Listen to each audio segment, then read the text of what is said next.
This story right here is my favorite story of the day.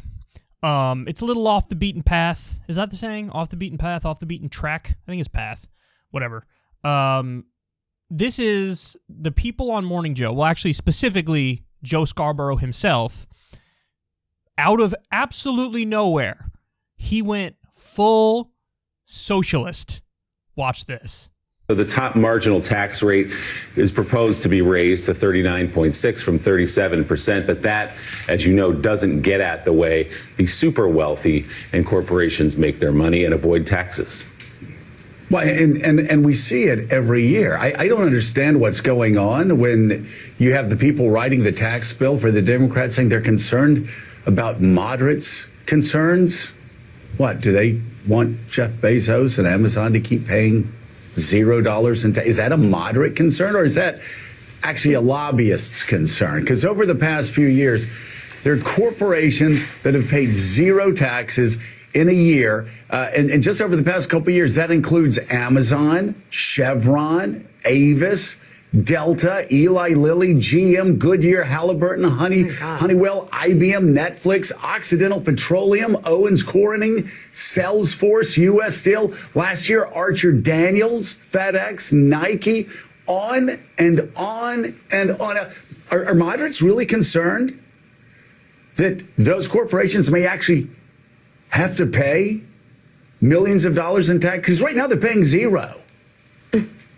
And billionaires are continuing to figure out how to pay little or nothing. Hedge fund titans are paying taxes at lower rates than their clerical employees and the people who chauffeur their Bentleys. You think that's demagoguery? You think that's popular? No, it's not. No, that's the fact. Billionaires' capital, it doesn't get taxed. Workers' wages do. And so now Democrats in Congress are saying we need to raise the taxes on people who are working, but leave billionaires alone as they continue to amass capital and continue. Listen to me here, because everybody hates income redistribution. That makes you a socialist, doesn't it? If you're for a scheme that redistributes wealth. Well, let me tell you something. In the world we've lived in over the past 40 years, there's been the largest income redistribution scam in American history.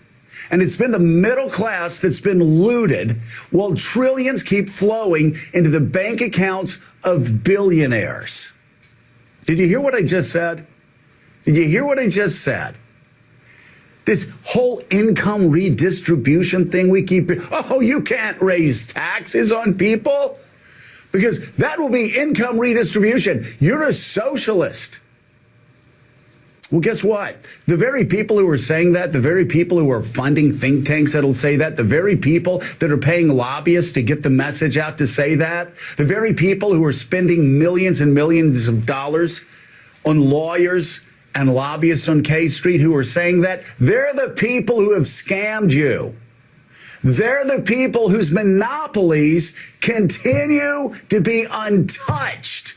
They continue to be untouched all because they can buy the best lobbyists, they can buy the best lawyers, they can buy the best influencers on Capitol Hill, across Washington, D.C., and across Wall Street. Please, please, Democrats, do better than that. Tax capital, take a dent on these super wealthy billionaires who keep accumulating, keep amassing fortunes. Because you're just, when you're taxing income a little bit more, 2% here, 3% here, you're missing the target. If you want to make this country a fairer place, if you want to get us back to where we were before, where there wasn't just such massive divergence between the super wealthy and the rest of Americans, you're going to have to rewrite your tax plan because that one's just lousy. What?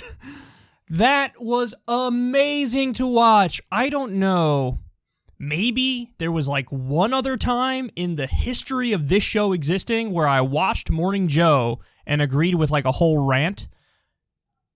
I agree with every word of that rant. That was astonishing. What happened? It's almost like the ghost of FDR suddenly took over Morning Joe Scarborough. I'm astonished at that rant, because this guy he's wrong way more often than he's right. And here's a clip of him. This is a former elected Republican.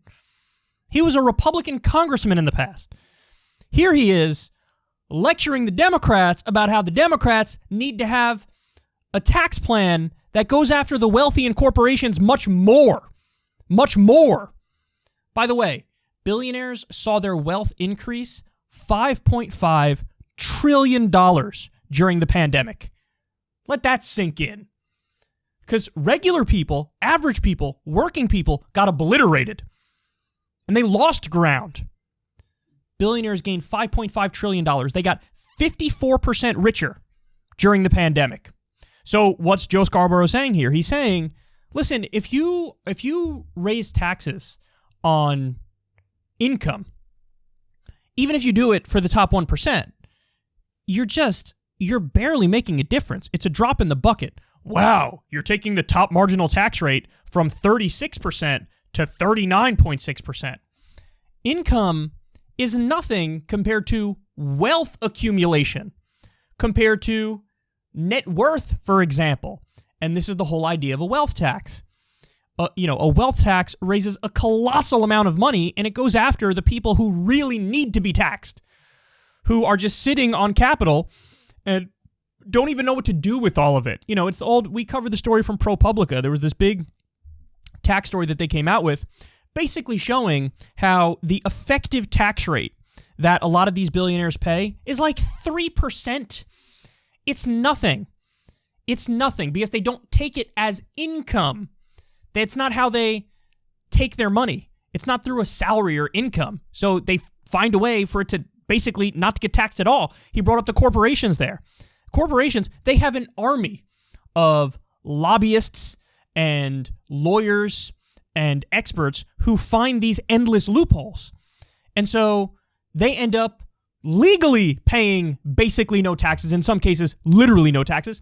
There are some corporations where they pay a negative tax rate, which means they get a net subsidy from the government. Now, this is all at the same time that you're paying your taxes. I'm paying my taxes. We're all paying our taxes like suckers. And wealth and corporate profits are just sitting there. So, there's this article I brought up a number of times. I wanted to bring it up again for you guys. I'm going to read you a little bit from it. This is an article in Time Magazine. The title of it is, "The Top 1% of Americans Have Taken $50 trillion from the Bottom 90%. That's the title in a Time Magazine piece. Now, what's it based on? Well, here, let me give you some of this. This is not some back-of-the-napkin approximation. According to a groundbreaking new working paper by Carter C. Price and Catherine Edwards of the Rand Corporation, had the more equitable income distribution of the 3 decades following World War II, 1945 through 1974, merely held steady, the aggregate annual income of Americans earning below the 90th percentile would have been $2.5 trillion higher in the year 2018 alone. This is an amount equal to nearly 12% of GDP, enough to more than double median income, enough to pay every single working American in the bottom 9 deciles an extra $1,144 a month, every single year. Isn't that incredible? Price and Edwards calculate that the cumulative tab for our 4-decade-long experiment in radical inequality has grown to over $47 trillion from 1975 through 2018 at a recent pace of about $2.5 trillion a year. That number we estimate crossed the 50 trillion mark by early 2020. So now it's over 50 trillion that the top 1% has stolen from the bottom 90%. Now, how has this happened? Well, corporations have effectively bought the government and rigged the rules in their favor. That's the gist of it. There's also been a war on unions, a massive decline in union rates, which of course effectively robs the middle class. So it's because of the corruption, it's because of the money in politics, it's because of the influence of the billionaires and the corporations, it's because of the lack of a real strong social safety net. We got to raise taxes on the wealthy, and we need to use it to fund college for people, trade school if you don't want to go to college. We should also have that for free. Healthcare. People shouldn't have to pay out of pocket for healthcare. That's insane. Every other developed country, you get sick, you go and you get help, and you leave, and you pay $0.00. One of the best parts there of what Joe Scarborough said, he said, don't tell me this is a concern of the moderates. Like, oh, the taxes are being raised too much on Goldman Sachs or on Jeff Bezos. No, that's not a moderate's concern. That's a lobbyist's concern. Because if you look at the polling, moderates want to raise taxes on the wealthy just as much as the left. That is a mainstream American position. That is smack dab in the center of American public opinion. That is the centrist position. That is the moderate position to raise tax on the wealthy. Virtually everybody wants to raise tax on the wealthy. About half of Republicans want to raise taxes on the wealthy. Bottom line is, there already is a war going on right now. It's a war on the middle class and the poor. It's a war on the working class. There is redistribution of wealth, and the redistribution is going from the bottom to the top. So for us to just even the score and have a good tax system, they say, oh, you can't do that because you're doing class warfare. No, no, no. They've been doing it on the bottom 90% all along. All along. And even Joe Scarborough knows that and points it out. Joe Scarborough, former Republican politician, has now moved to the left of the Democrats and is saying, you need a better tax plan than this. Don't drop all the taxes on capital, but keep the slight raise on income. And by the way, who do you have to thank for all those changes? I'm sure it's Manchin and Sinema and Warner and all of the blue dog Democrats and the conservative Democrats, the moderates, but they're not moderate. They are corporatists. Corporatists. And even Joe Scarborough knows this and is pointing it out. He said, is it a moderate concern or a lobbyist concern to get rid of tax hikes on capital? It's a lobbyist concern. So what an amazing video, man. Credit to Morning Joe on that one. Shit. That's one of the better rants I've ever seen on MSNBC. I mean, that rivals, the old Dylan Ratigan when he would go nuts. I mean, that's right up there, man. I'm surprised. I did not know he had that opinion in him. I did not know he was such a big believer in raising taxes on the wealthy. But I will say, pretty convenient that now you say it. Bernie Sanders was running for president, and you guys were nothing but hostile to him. He's the one who actually would have done it and would have fought for it. Would have been more aggressive than even Biden's being. So, but either way, I mean, that's a phenomenal rant, and that's the way that everybody in Washington should be thinking. Instead, they're thinking about how to protect billionaires and corporations. Hey, y'all, do me a favor and like and subscribe. It helps out big time in the algorithm. Click the bell as well for notifications when videos drop, and watch that video on screen right now. You know you want to.